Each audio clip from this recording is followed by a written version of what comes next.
Good evening, everyone. Welcome to the Public Opinion Court collab with Reallyfe Street Stars, where we are breaking down the first ever Freaky Rico trial to ever be tried in the court, not only in the court of public opinion, but in the court of law.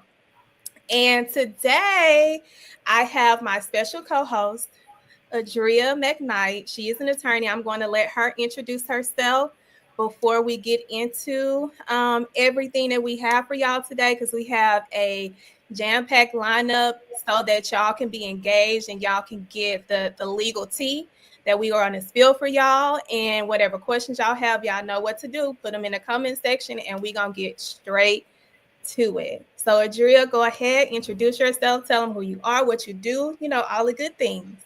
Okay, hi everyone. My name is Adria McKnight, known as Attorney McKnight to most people these days. I'm a licensed attorney in the state of Texas as well as Michigan. The majority of my career I spent as a criminal defense attorney. And now I am helping crime victims get civil remedies in civil court. So people like Cassie, I help them get money.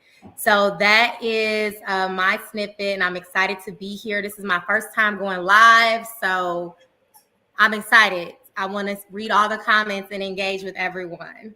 Yes, and thank you for joining us, Attorney McKnight, and everybody that was here Saturday. I am Attorney Thelma Anderson. I currently do business transactional work along with business consulting with the BYOB firm. And formerly, I was a prosecutor for almost 6 years. And then I was appointed as a municipal court judge for 2 years. So we are here because the streets be just out here telling things all kind of wrong. Awesome. So we want to make sure that y'all are really getting the legal perspective from two individuals who have done it. Because we don't want y'all out here looking crazy. We want y'all out here, knowing exactly what's going on, because this Freaky Rico is a lot. So I know it's very exhausting.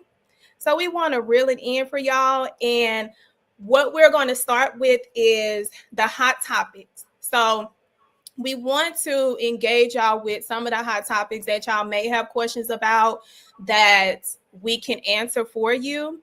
And our first hot topic, of course, is Carmelo Anthony.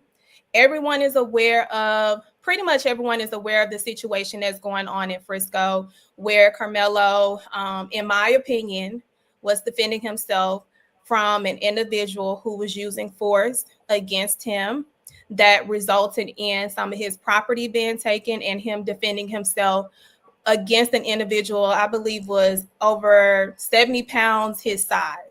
So Carmelo Anthony was arrested, charged with murder, and ultimately now he's out on bond. However, there were petitions that were started for him to not have the ability to graduate from high school. And we're talking about Carmelo Anthony has a 3.7 GPA. He's a really good student, a really good athlete, just an overall really good teenager that has never had any problems. So I got wind of Austin's mom sending emails to the school to try to get this young boy removed from being able to participate in graduation, because we know justice has not been rendered in this case. So it's going to take a long time. So she wanted, in my opinion, to deter them from allowing this young man to graduate because of the situation. So what I'm going to do is bring some of the emails to the stage and let y'all get a glimpse of what was sent and now made public that makes her look, like a disgruntled Karen, in my opinion. So let me add it to the stage. Let me change it to this. So here's one of the emails. And in the email, Miss Metcalf, Austin's mother, she sends her first email on April 17th. And it reads, "My name is Megan Metcalf. My son, Austin Metcalf, was tragically taken away from me on April 2nd, 2025, from another Frisco student. I have been informed the civil rights team that the person has behind him are reaching out to you requesting he be able to graduate. I do not know how much about your stance on protest, etc., but I would urge you to make sure that you do not change your mind on this ruling, that the boy is expelled and it stays that way. My son Austin will never be able to graduate. This person will have the opportunity to get his GED. Girl, girl, Wow. girl, what? Wow. Get his It, GED. I'm just okay. Let me finish, y'all. Let me get my stuff together. GED at a later time because he is still living. I would strongly request that you do not allow them to sway your ruling and keep him from being able to graduate from the Frisco ISD school we hold so dear. What do the kids say? That's crazy work. That is crazy work because I think people forget about the presumption of innocence. You are presumed innocent. You are presumed innocent until someone finds you guilty. And here we have this kid who is currently presumed innocent. He's done the work. He was in the 12th grade when this happened, and it's at the end of the semester of 12th grade at that. So to prevent him from walking and getting the diploma, not GED, the diploma that he earned is just crazy. But my concern would be at once you get to the graduation, how is this kid going to be treated? Like this is Frisco, and I don't know if the viewers know what Frisco is looking like, but this is Frisco, Texas, and it's not a lot of us there. So I would truly be concerned for my child, even if he is able to walk across the stage, because of the chaos that I think that this will bring by him simply being there. Because you're going to have the Carmelo supporters and you're going to have the Metcalf supporters, and then you're going to have the Uncle Toms, and then you're going to have the community activists. And so it's going to be a lot of chaos. I can anticipate that. And that's unfortunate because it takes away from the other students who have nothing to do with any of this.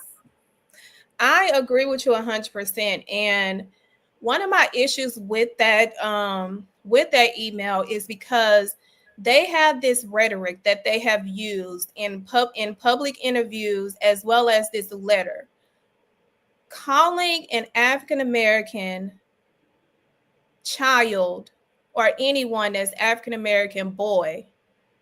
It resonates with how African Americans were talked to when we were wrongfully enslaved.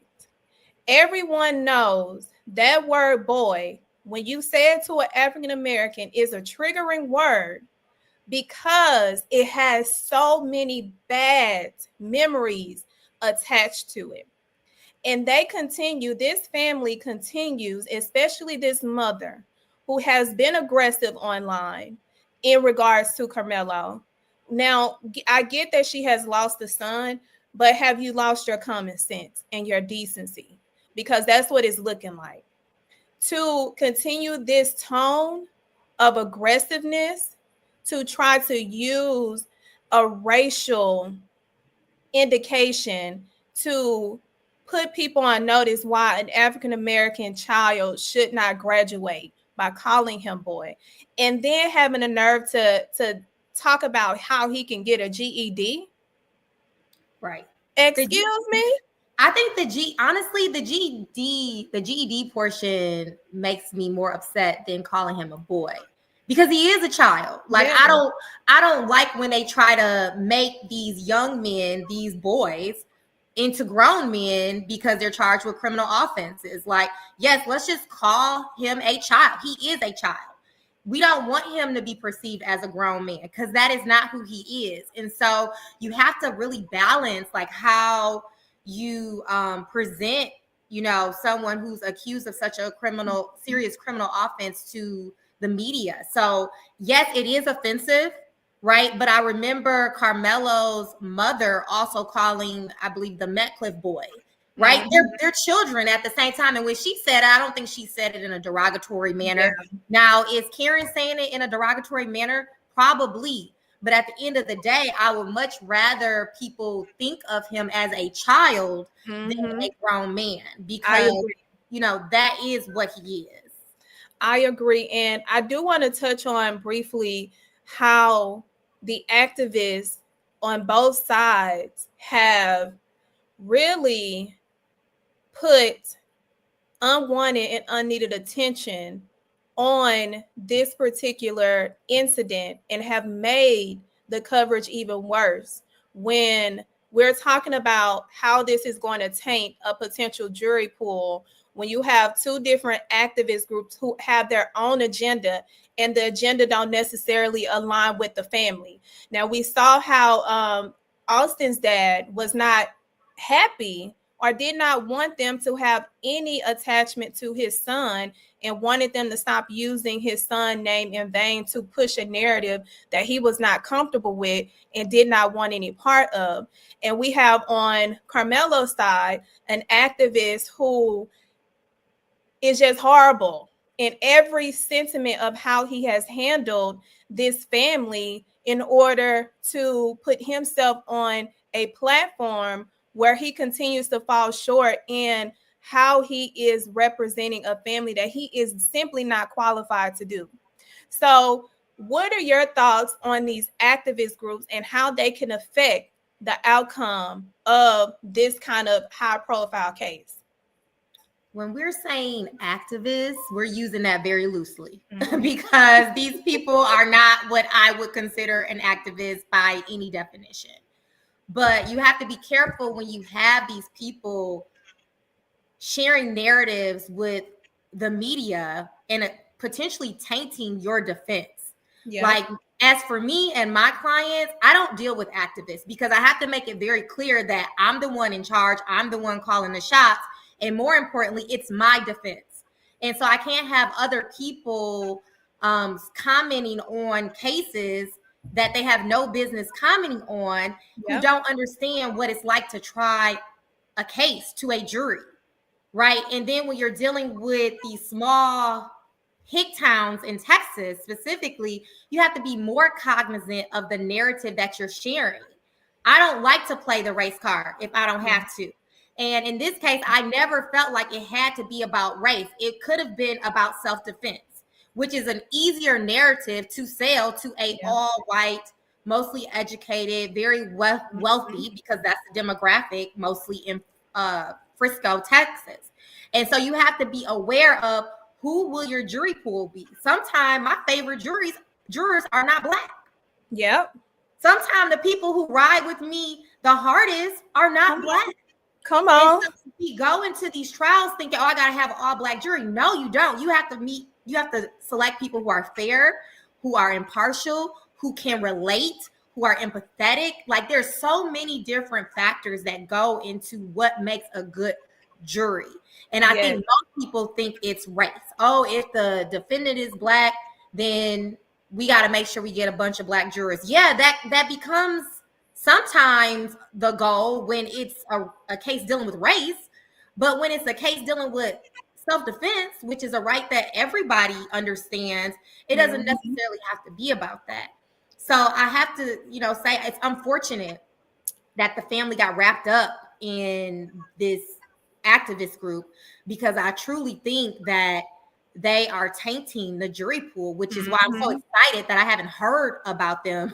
Yes. I haven't seen them on my timeline lately. And we got to celebrate the wins, because at the end of the day, it's not about them. It's not about their future goals and aspirations. It's about getting this young man a fair trial by an impartial jury and one who can consider all the evidence and give him the presumption of innocence and make sure they hold the state to its burden of proof. So I don't like those activist group. That. Girl, me either. Like, oh my God, like, they mess up cases so bad. And I'm like, there is no attorney that goes in front of the media and talks about a pending case when they know that their client freedom is on the line. They know this, but we have these activists who don't understand how much they are affecting the potential outcome, and they're not even providing value to the case in itself or to being a fake activist. Like, they are fake activists. Like, no, I ain't seen no record of your activism that has turned out for the betterment of the individuals you have pretended to be somebody that you're not, so that you can get in other rooms and pretend there, and you're going to lead your life with pretending while you're leaving a web and a trail of victims along the way because of your climb to fame, when they just wanted to make sure that they were safe, their family was safe, they were free, and they did not have this spotlight that you automatically put on them and did not allow them to make these decisions themselves.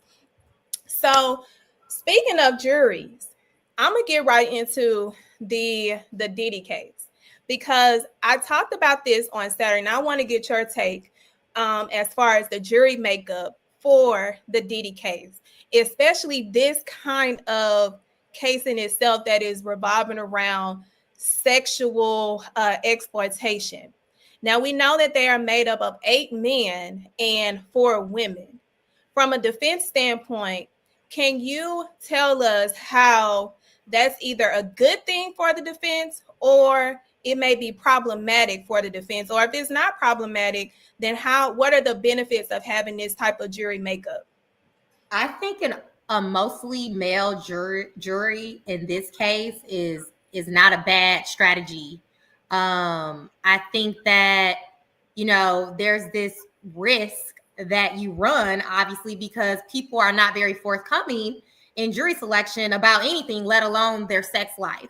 And of course, I wasn't there during jury selection, so I don't know what type of questions were asked to this jury, but I would almost bank on the fact that both sides got into, I would talk about sexual fantasies. I would talk about deviant sexual behaviors. I mean, I would really be asking people the uncomfortable questions. Do you watch porn?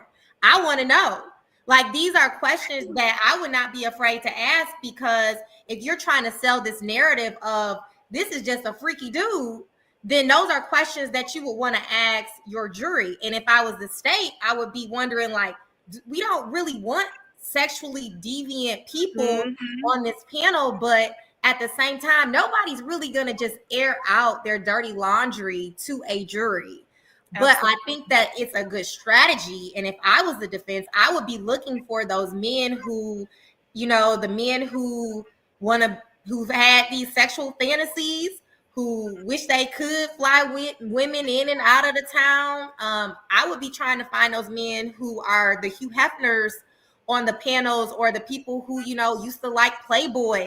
I would want those type of people on my panel. So I think it's a great makeup for the defense. I truly do, because you have these domestic violence issues. You have these sexual deviant issues. I think I read somewhere that it's only like 3 jurors under 30 or something like that, or in their 30s. It's an older jury, but that's okay, because I think if you have a balance of having a few younger people who are probably going to be a little more sexually liberal, and understanding of some of the things that are going on, then they're in a good position. So I was shocked at the government and having this kind of makeup, because we know that sex assault cases are hard to try, because it's his word against her word, and jurors don't like whores. I'm gonna just say it like this: they do not like whores, and it takes a lot to convince them. If a woman has a sexual fluid background that comes out, because everything comes out, it's hard for a jury to set that aside and say, oh, now on this occasion, this person was a victim. but we have this slew of lineup of men that has ran through this individual and they were okay with it. So I was very shocked at how many men were on this case. And I was just like, so what is your strategy, government? Because this don't look like a strategy I've ever seen a government or a state prosecution ever go with on this kind of case. And when you talk about asking the questions, I was wondering that too. I was like, did y'all ask if they've ever been in a sexual encounter and they originally had consent, but the consent was withdrawn? What did you do in that situation? Because you have a lot of men that I'm seeing on TV, seeing on the comments that don't believe that consent can be withdrawn. So I'm like, did y'all even ask that kind of question? Because it's a lot of men that don't understand that concept. And if they sneak on their jury and you didn't ask that question, that's on you. But they will go back in their jury room and navigate and convince others that no, I had consent from the beginning. That no was just a playful thing.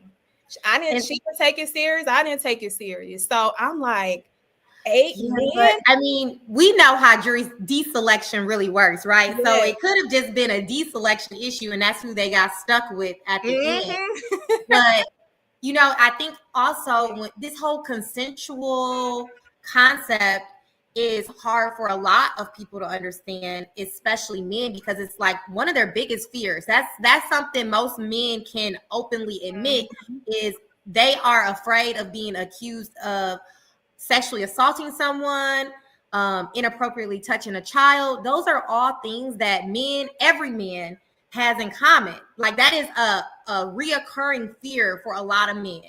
Absolutely. And so I agree with you, and the government may have messed it up because right now going into it, you're probably going to have some jurors on Diddy's side. Yeah. Just off top, because it's hard for a man to understand, and even women, let's be clear on that.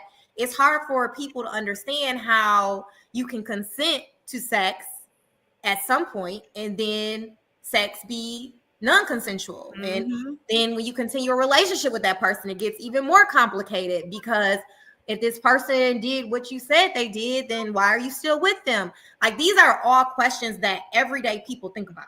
Yeah, I agree. And with that, y'all, we're going to get straight into what happened today, because we want y'all to get an overview, especially from the legal perspective of what came out, how does this apply, how it doesn't apply, and what the government has to do to continue to convince not only the 12 jurors that have to decide this case, but you all, because y'all are the court of public opinion, and y'all got some real strong opinions. And I'm just like, oh my God, if y'all was on that jury, I don't know how they would survive this case, because there's a lot of questions that they need to clear up.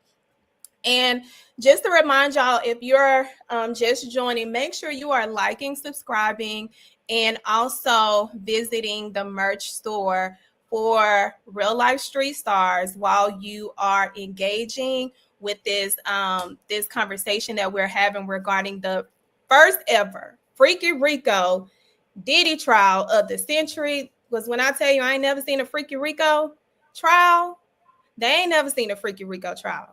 And Freaky Rico, we don't keep seeing them. I hope after this one we don't see them. I don't never want to see another Freaky Rico trial. Like, keep that. Don't even tell us y'all finna try Freaky Rico. Just try it and then tell us afterwards, because we are traumatized by what has been coming out each and every day. And hold on, do we have some questions? Let's see. I see some comments I feel like we should talk about. Yeah. So Mickey Mouse stated, it's hard to just leave someone that is dangerous. My take is Cassie was young and inexperienced in how to recognize real relationship abuse. I think there's some truth to that.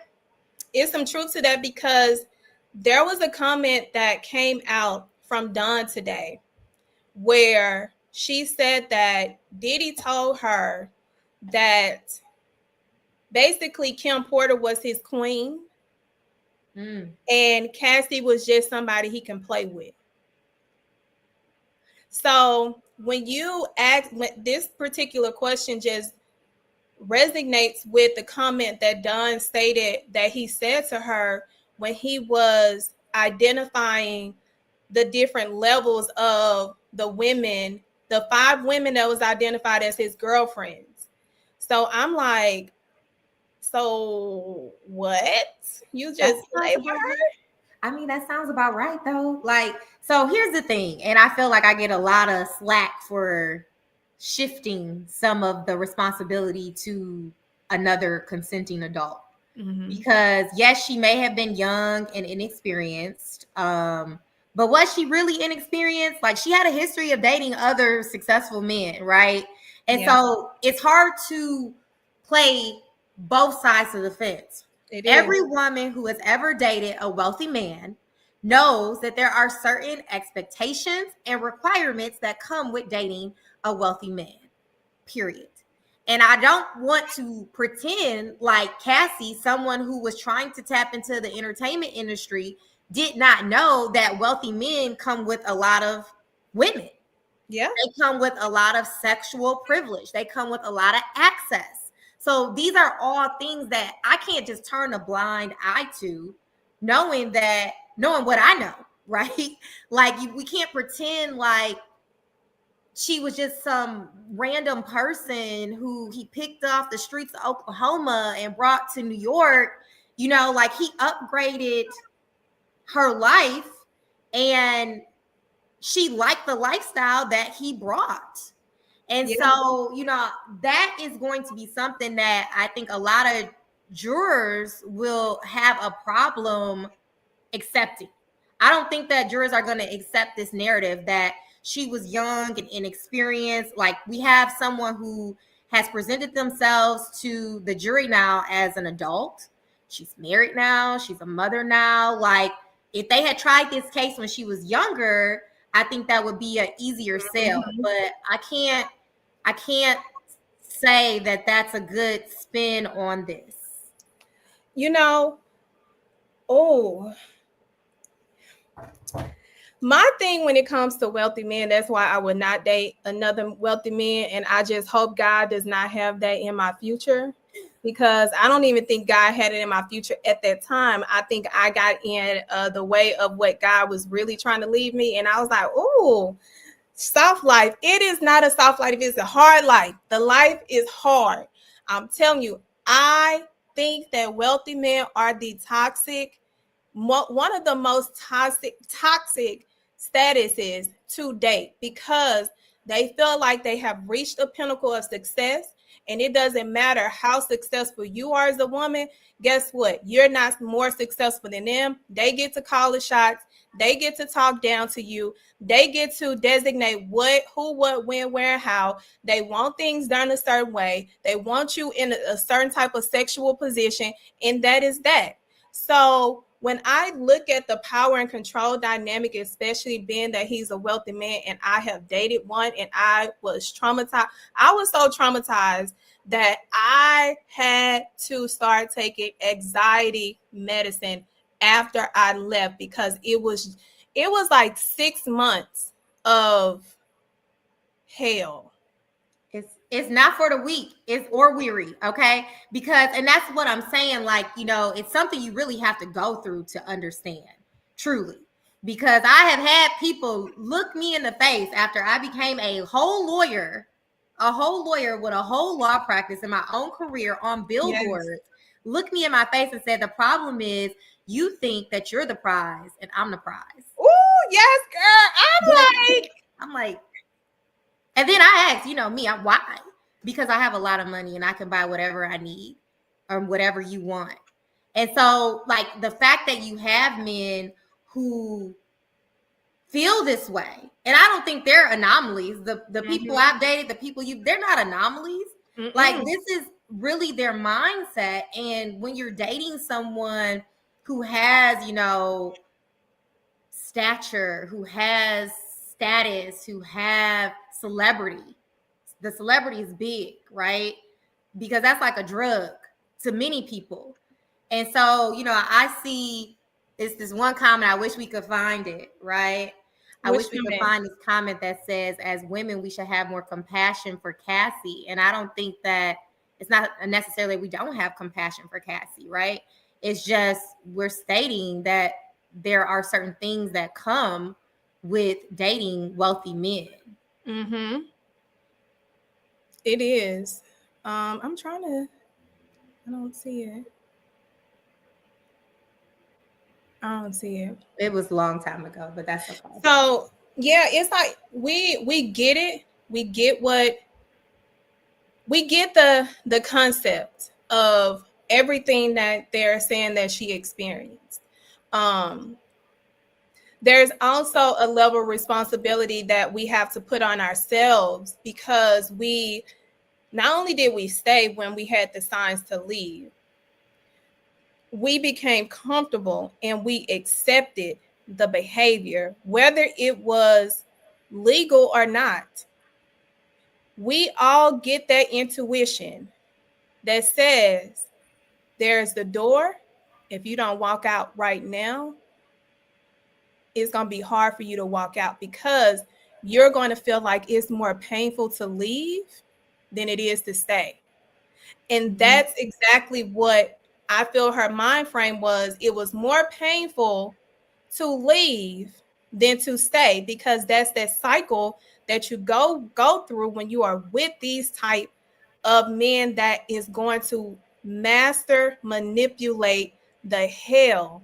And I say the hell out of you. You ain't gonna know if you coming or going. You're gonna look up and you say, is the sky really blue or is it green? Like, I don't know, because this man has literally told me every negative thing and everything that is not true that is actually true.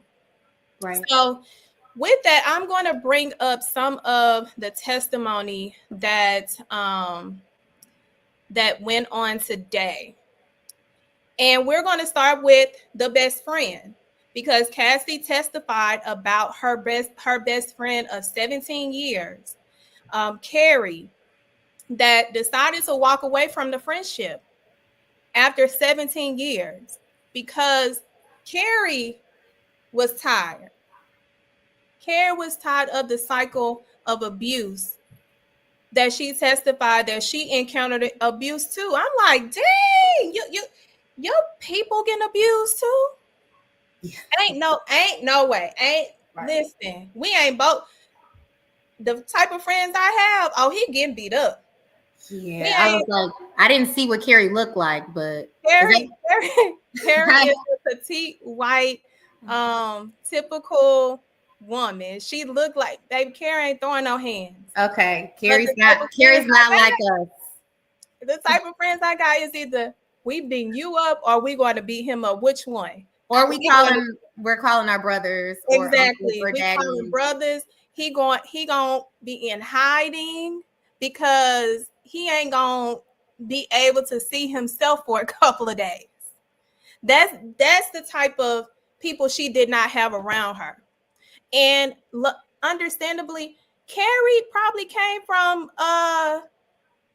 middle class, ain't never heard nobody argue, and all of a sudden you see this black powerful man going pound town.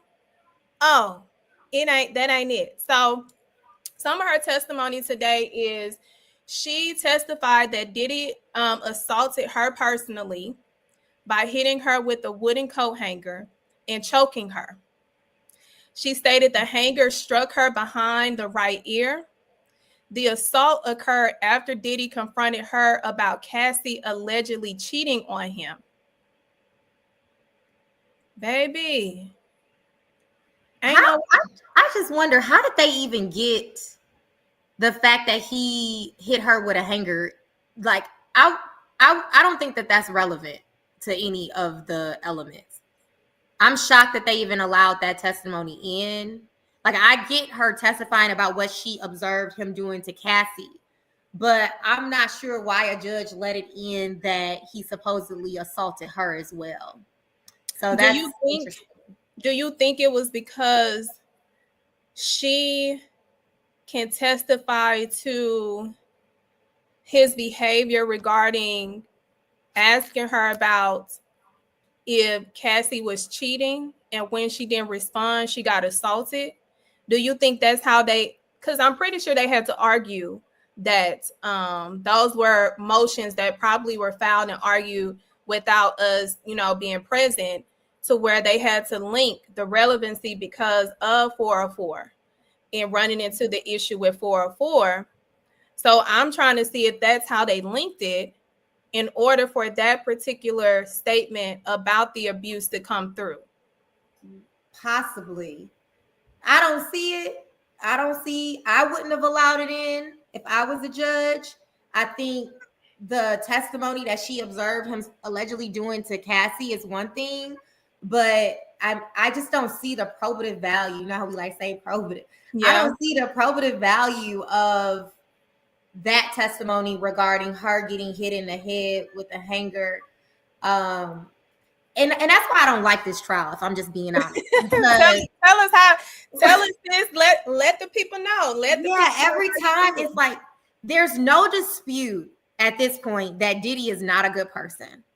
There is no dispute that Diddy has assaulted women. We've seen it on tape. Everyone has seen it on tape. The jury got to see it on tape. That is not in dispute, right? And I think the defense did a good job in getting ahead of this in their opening. They said, listen, he's an abusive man. He's not a good person, basically. Like, we know this about him, but we're not on trial for that. Mm-hmm. If this was an assault, a family violence, a domestic violence case, absolutely. But that's not what the state has elected to bring before the court. Yeah. And so they're muddying the waters, is what I think. They're trying to taint the jurors in a way that they're like, he's such a terrible person that I can't even consider whether the state can prove the sex trafficking case, the RICO case. They're not even really focused on that. They're just focused on saying he's an abuser. We know that. There's no dispute on that. No jury, no juror is going to say he's not those things, right? And so I think the state needs to give the jurors more credit, because right now they're just trying to prove that he is a woman beater, which all the jury knows. Even his attorney knows. He knows it. Everybody in the courtroom knows it at this point. So, I mean, listen, and that's the one thing that I feel like in prosecution these days, these prosecutors are missing the point of what prosecution is really stands for. It stands for seeking justice. And what I tell people oftentimes, sometimes justice is Diddy having to pay her $20 million. Sometimes justice is this person losing out on their fortune. Sometimes that's what justice looks like. However, oftentimes prosecutors decide what justice looks like from their own egos and their own feelings and their own wanting a trophy on their record to say, oh, I took down the biggest mogul of hip hop. And they lose sight of what justice really looks like, because I feel like if Cassie did not have to go through the embarrassment of testifying, that's the reason why she went to civil route.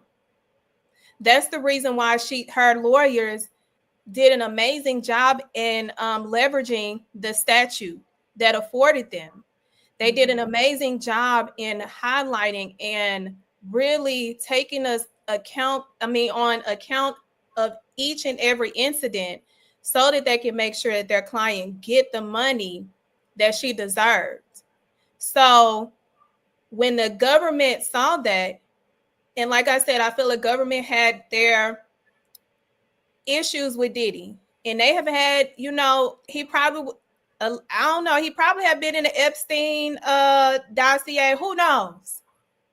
But they look to take down the heavy hitters. And Diddy is a heavy hitter. And if Diddy would have settled, the federal government would not care about any victim at this moment.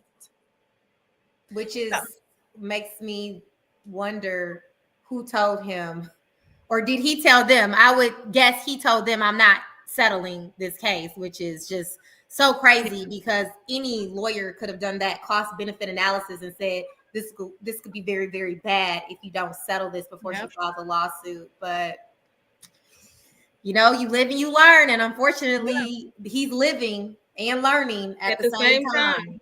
At the same damn time. Same time. Some more testimony that Morgan brought out was the incident in Jamaica that Cassie testified to. And it was kind of disturbing to me. She said that she described the incident in Jamaica where she saw Diddy drag Cassie by her hair. She believed Cassie was knocked out, as in unconscious. And she watched her run into a wooded area. So at that moment, what she stated was that her and Diddy took off on golf carts to try to find Cassie. And luckily she found her first and they hid in a ditch together.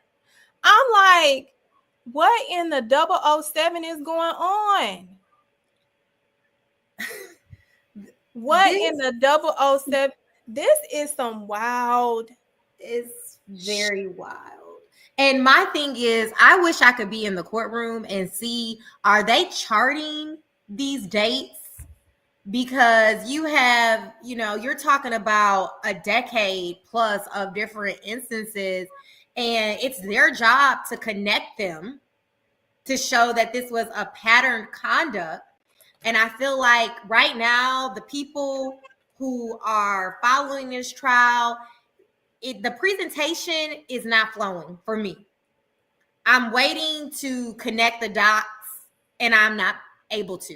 Mm-hmm. And I think it's partially because they're just trying to show he's so bad and terrible. They're not really focused on proving certain elements. Yeah. It's just all over the place. And, of course, part of this is because they had to call Cassie first. And she probably would have been called last in a normal circumstance. But now you just have everything all over the place. Somebody said Bill Cosby won his case and now everyone quiet. Everyone wanted him to go to jail. What you mean what case did he win? You mean he got the appeal? He didn't win. He appealed. Yeah. And the jury found him guilty. Yeah. Okay, this question. Is Gene going to testify? He said no. I think he is in New York just like everyone else to get publicity and get people talking as if they think he's going to testify. That's why he did the whole thing. That's publicists set their clients up for these type of clickbaits so that it can generate more people coming to them to do interviews. He's been on an interview spree right now. Rightfully so. If you have this story to tell, go out and tell it and monetize it. So I think that's the reason why he was in New York, just like Aubrey. Aubrey said she's not testifying. She was just there for a podcast. She knew what she was doing. They know if you are going to New York around this time, people are expecting you, someone that has heavily spoke about this, to be there. So they know what they're doing. So whenever you see somebody else and they have not referenced if they're going to testify or not, they just there as spectators as well. And clickbait. Aubrey's the worst though. Yeah. Remember when you said she may testify? I said, why would they ever call her? That's a train wreck. That's a train wreck. She's biased for sure. She is not somebody that I would one on the witness stand. Yeah. So with one more thing about Carrie identified that, hold on, let me remove this comment. Carrie also testified to getting a settlement from the hanger situation. She contacted a lawyer. This is also the time that her and Cassie, she was like, I'm done with the friendship. Girl, I done tried to get you away from this demon and you like the demon. So the demon ain't finna get me. He got me one time, but he ain't finna get me again. So she hired a lawyer. They settled for $30,000 and she had to sign an NDA. And it's sad that Cassie had to take her the NDA to sign. I'm like, yeah, that would probably be the end of my friendship too. Right. Because ain't no way your man finna put their hands on me and you finna bring me an NDA. Oh, Carrie did the right thing. Carrie said, I am off of the ghetto. This is ghetto. Yeah, I would probably be done with that friendship as well. This trial is just a little wild for me. Even me, and I've seen it all, but this is crazy. I think we're all going to have PTSD at the end of this trial. I think they need to wrap this trial up sooner than later. Girl, this trial is going into 4th of July. I just don't see some of this testimony will be redundant. I feel like they're going to shorten this trial because the judge is going to get on the government. I do too. The jurors are going to be tired. You already know they need to finish at least a week before the 4th of July. Yeah. Because people will find a verdict so quick to get to their vacation plans. So that's not a good plan for them. If that's their plan, I would be worried about rushing this to the 4th of July or not delaying this to the 4th of July. So to touch on what are some possible elements that she contributed to.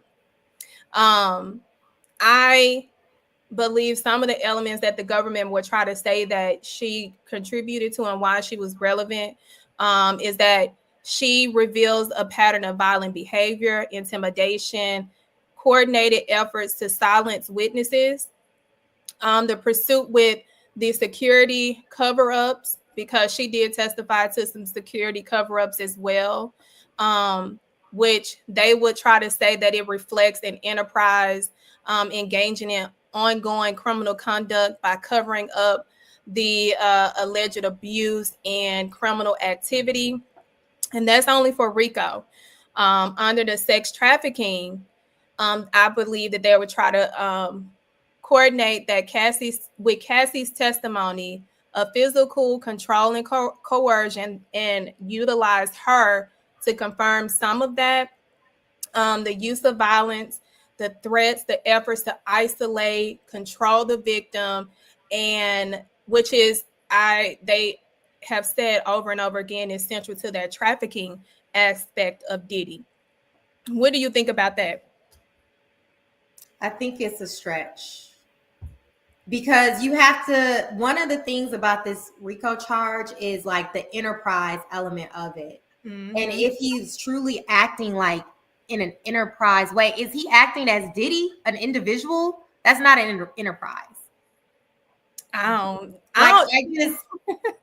if you have an assistant doing something for you, is that like really an enterprise? I think that that enterprise element to the RICO is going to be problematic. I really do. Because a lot of this stuff he was doing.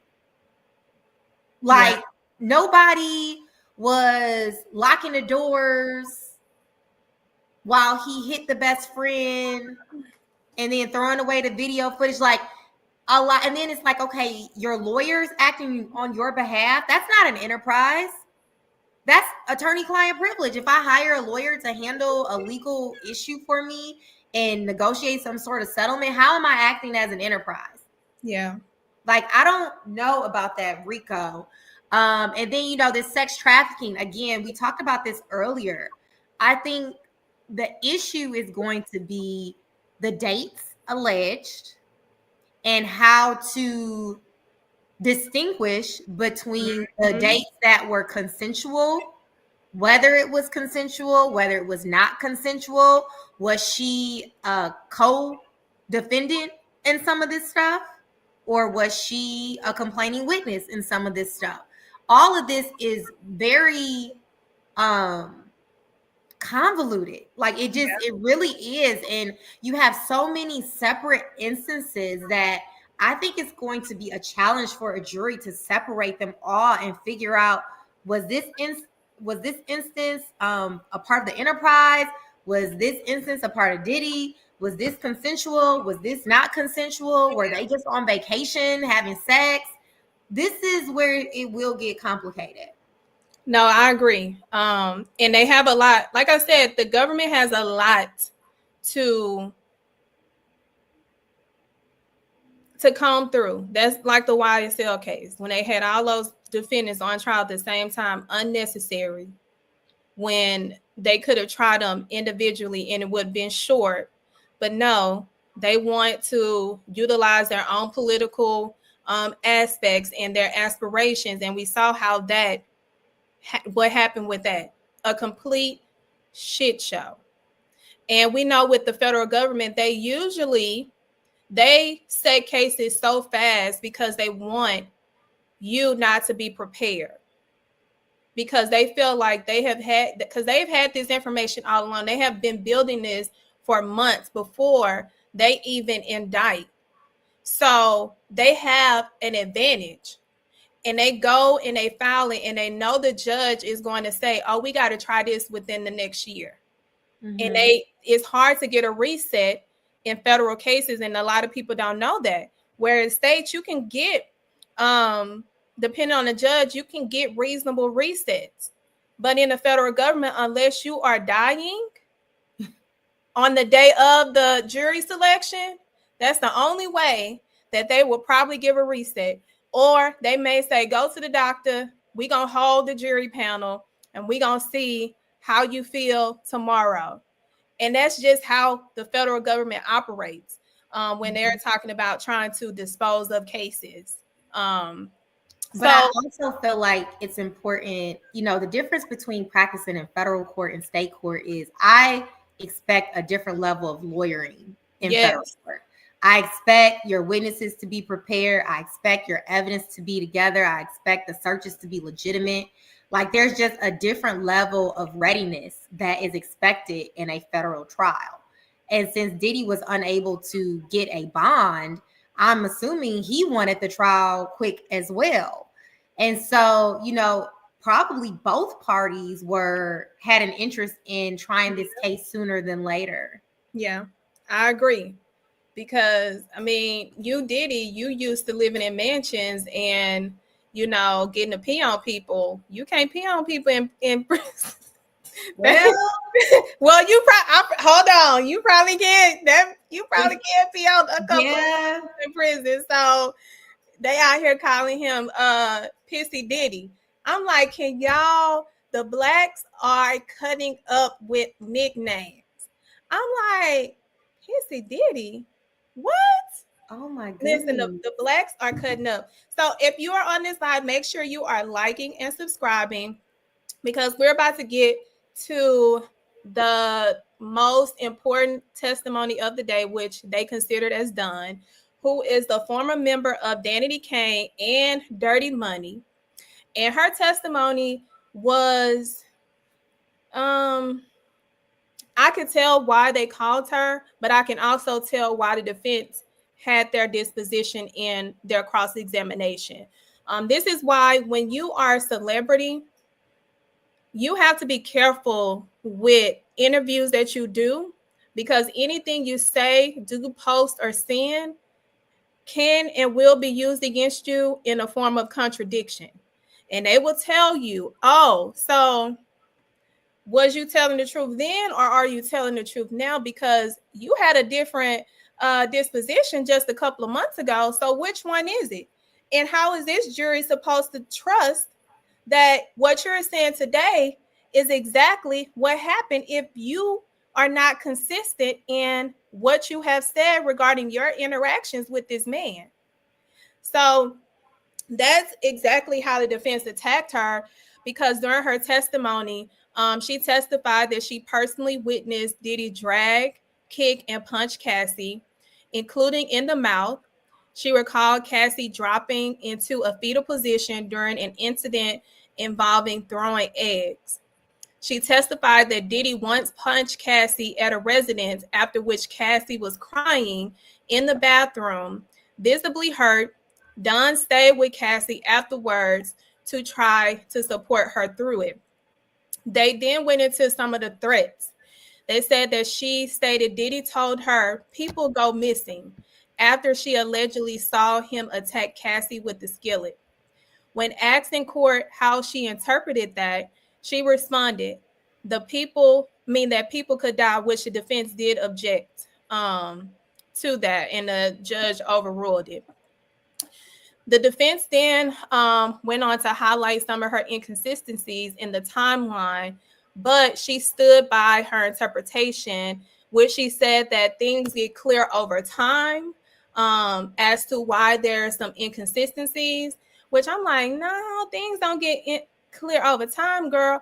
You just need to tell them that if your position is, I was in fear of this man and I did not want any kind of anything to get out to where it could jeopardize my career, I would not state what I knew out of that. Do not, because I felt like she skated around that, and she could have owned that. She had the opportunity to own that and add even more fuel to her feeling like Diddy was dangerous. But she said that you ain't got to run for it, girl. Dive in it. That's what a jury can decipher how truthful you want to be. You never let a defense attorney get you in that web, because they got her in that web to where she had to figure out which side she was going to be on. And then when the government asked her about drugs, and I feel like the government asked her about drugs to identify who was supplying the drugs. So what she called Diddy was One Stop. That was her name for him. Like, he was the one-stop shop. So she basically told the government that Diddy was the drug supplier, because of course she don't know the side where of him and Cassie and how the drugs are being facilitated. So she said he was the drug dealer and he was the one that housed the guns. So the government is trying to tie guns and drugs together, which means that they're saying, you know, that it's illegal to have these kind of illegal substances that are not legally prescribed in the presence of a unregistered illegal gun, because they're saying his guns was not legally registered either. So I felt like they used Dunn to bring that out. I don't think they brought it out completely, but I see what they are trying to do in asking her who was the drug dealer and who had guns around the drugs, because that's how they were literally leading up to that testimony. So with that, what are your thoughts on how they try to utilize Dunn to confirm some of the elements? Again, they're missing links, right? Like, we are now on the fourth. Is this the fourth witness? Cassie. Yeah, she was 4, because it was 2 before Cassie, then Don, Carrie, and there was another guy that was today.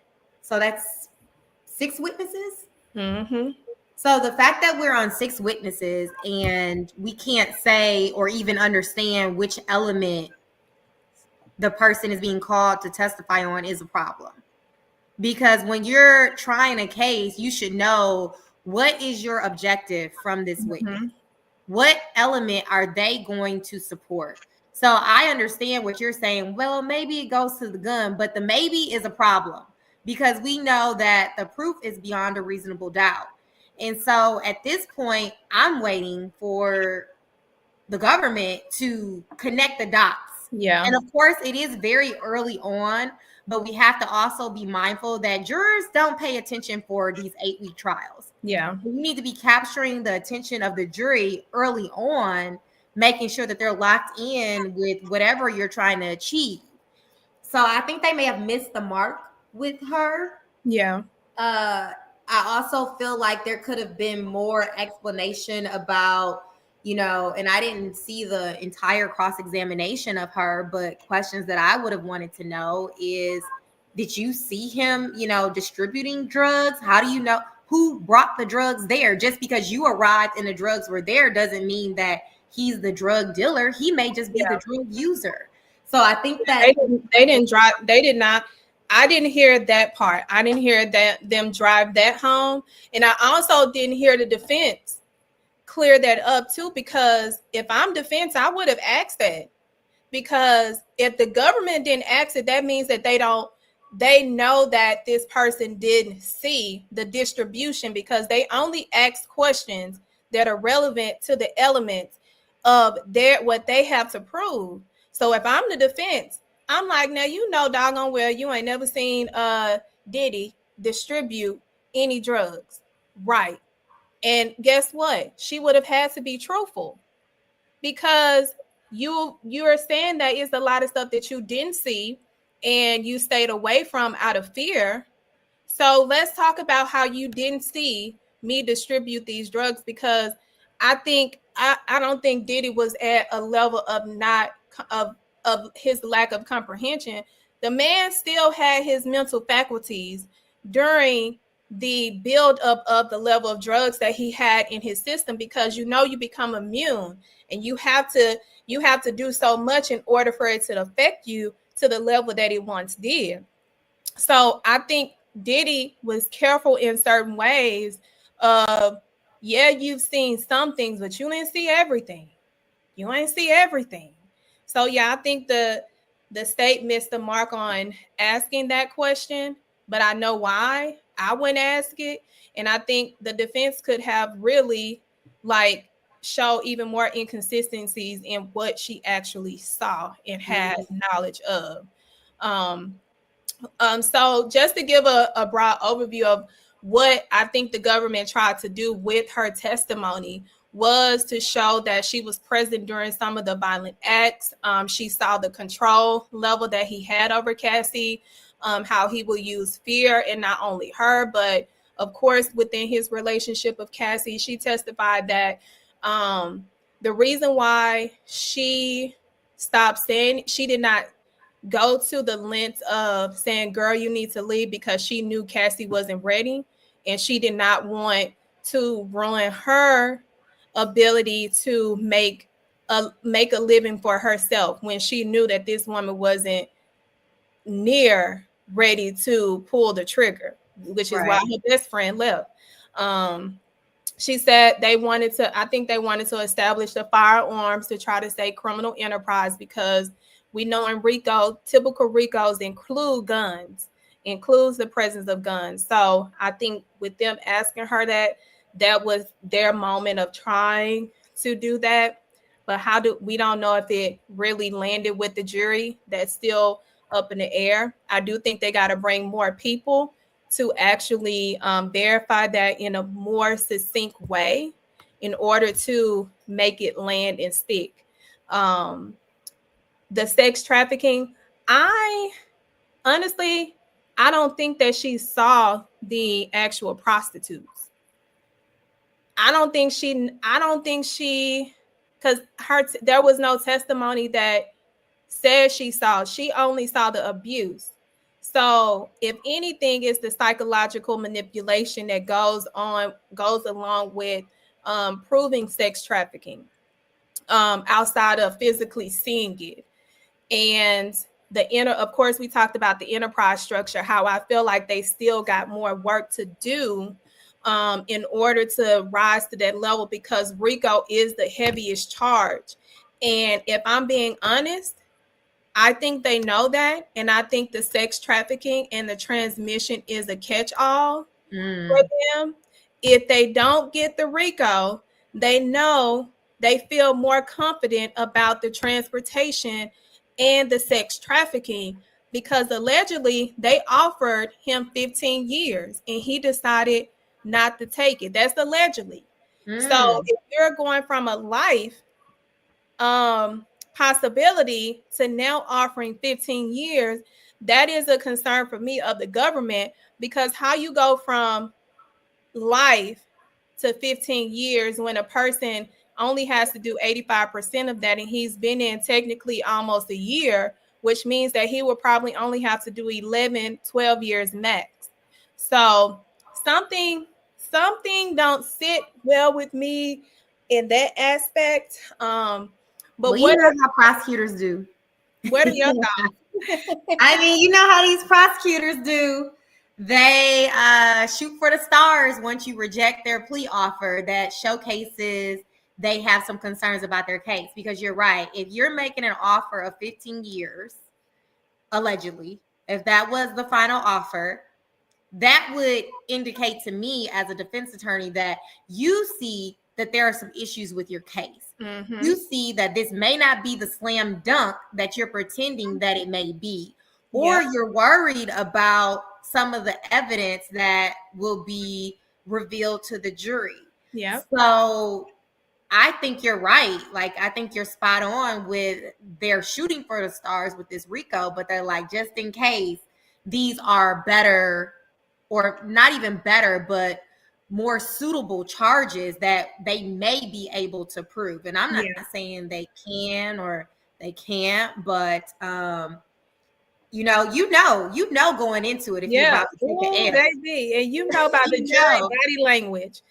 Baby, I knew when I lost the jury, and I could be in mid trial, like still in the prosecution side. I knew when I lost a jury, and I'm like,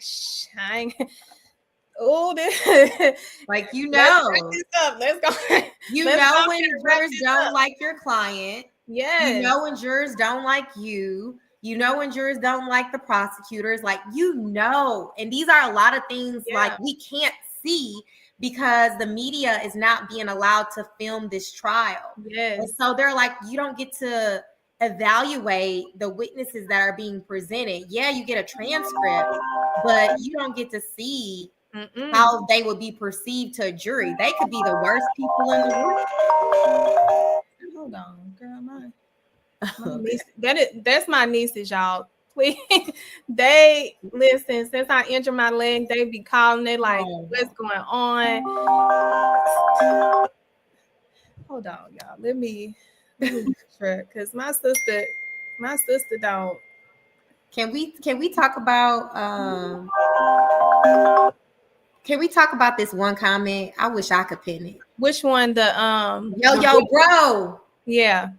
Oh, you knew which one I already wanted to talk about, huh? Yeah, I was going to end with that one because I think it's a comment that we need to address.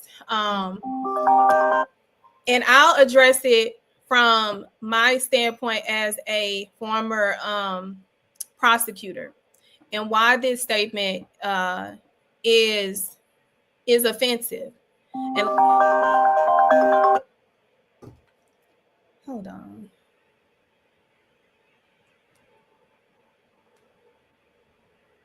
So, as a former prosecutor, the one thing that I want you to understand, Yo, you may think that we're coming off as being biased. There is nothing that we haven't said that has not been fair and impartial when it comes to this particular case. And let me tell you why. The state bears the burden, and it's their responsibility. It's the highest burden in the land. And you have no idea how many individuals who have been wrongfully convicted, wrongfully accused, wrongfully arrested, overcharged. And it takes so much to undo the damage that a prosecutor who decides that they want to pick a case just to get a name for themselves or try it to get a promotion, or try it to get an accolade. So we are sitting here simply holding the government to their burden, which is beyond a reasonable doubt. And we are pointing out things that anybody with the naked eye can see that is not consistent with the level and the magnitude of the charges that they have hit this man with. We have not said anything about what he did and saying that it was right. We ain't said none of that. What we did, we are following the testimony, and we are trying to educate the public on what it looks like from a legal aspect so that you all can have more than enough information to make an informed decision for yourself when you hear what's going on. Because there is nothing about this case that is an easy thing to sit and listen and not have sympathy for the individuals who stated that they are victimized. But we also got to be real in America to know that we as African Americans are prosecuted at a higher degree than any other race.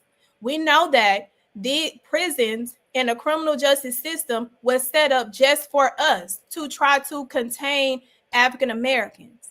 So if we are sitting here saying that we are going to hold them to their burden, we have every right to hold them to their burden and make them prove their case beyond a reasonable doubt, because we've seen what it looks like when they do things, they hide evidence, they decide that they want to play games with individuals' lives because it's easy to do.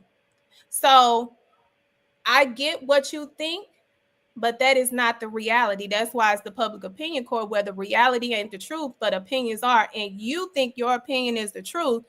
Wait until you get to that other side.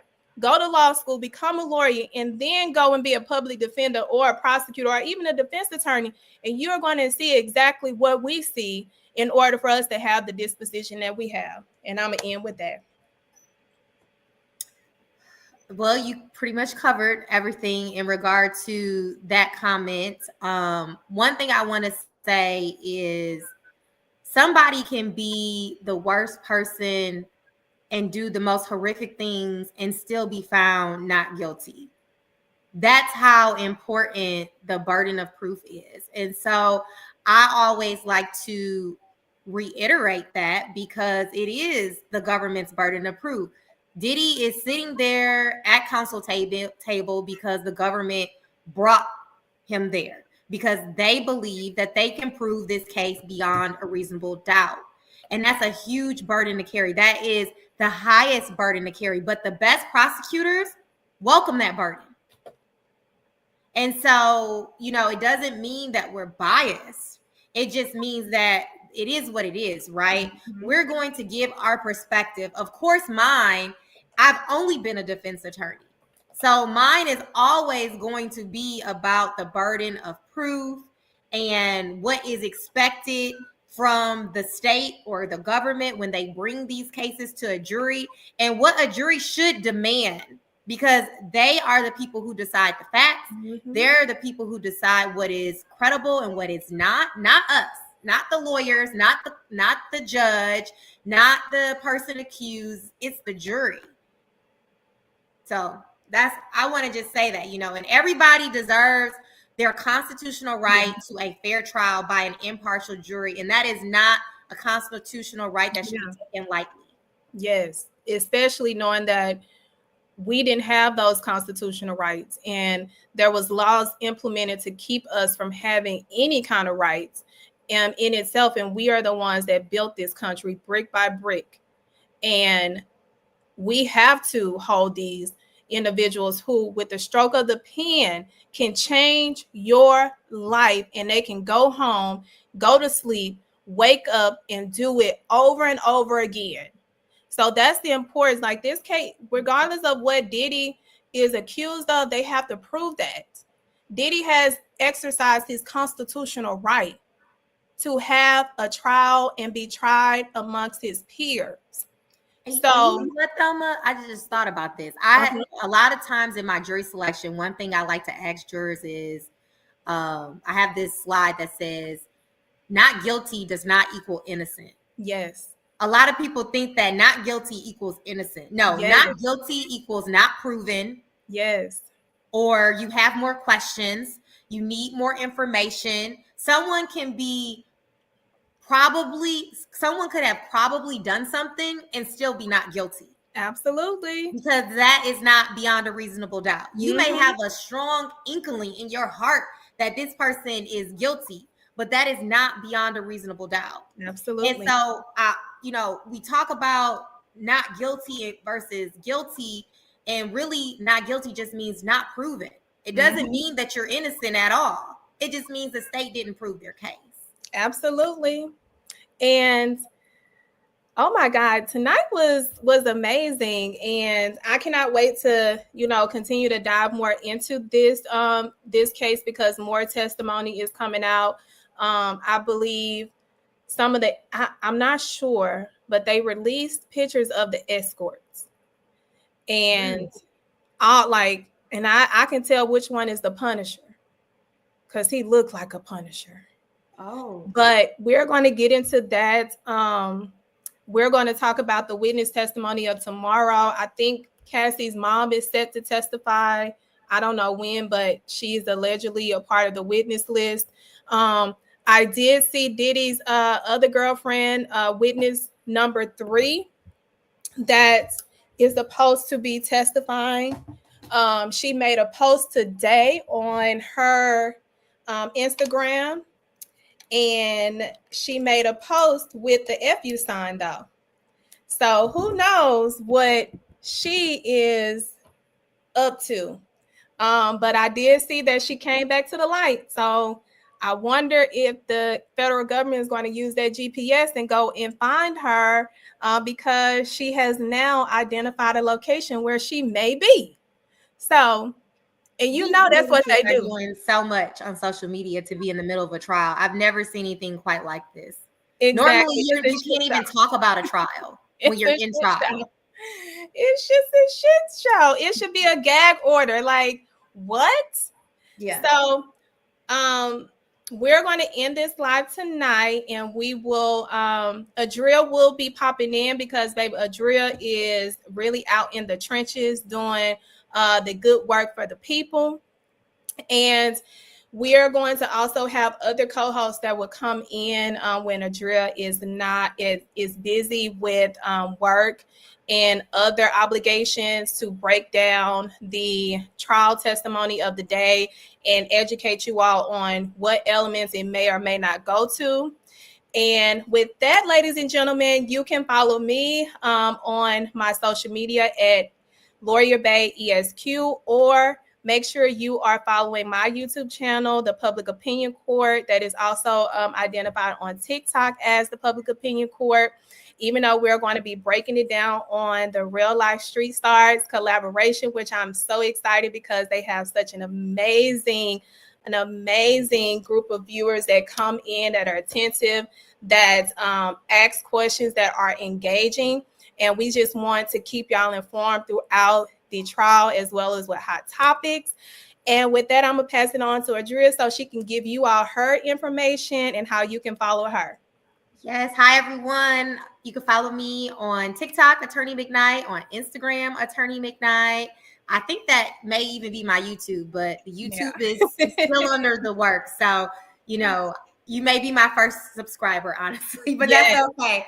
So, yes, I love that you all ask the hard questions. We have tough skin, and we can pretty much handle anything. So I appreciate you all engaging with us and asking the questions that matter, or just asking the questions that you want to know, because you're like a lot of people at home wondering what the heck is going on. So I love that we can have these conversations from people who have been in the courtroom and tried many cases, and give you our perspective as people who try cases regularly. So it's been a pleasure. Thank you for having me, Thelma. You're welcome. And with that, you all, thank you for joining us on the Public Opinion Court with our collaboration with Reallyfe Street Stars.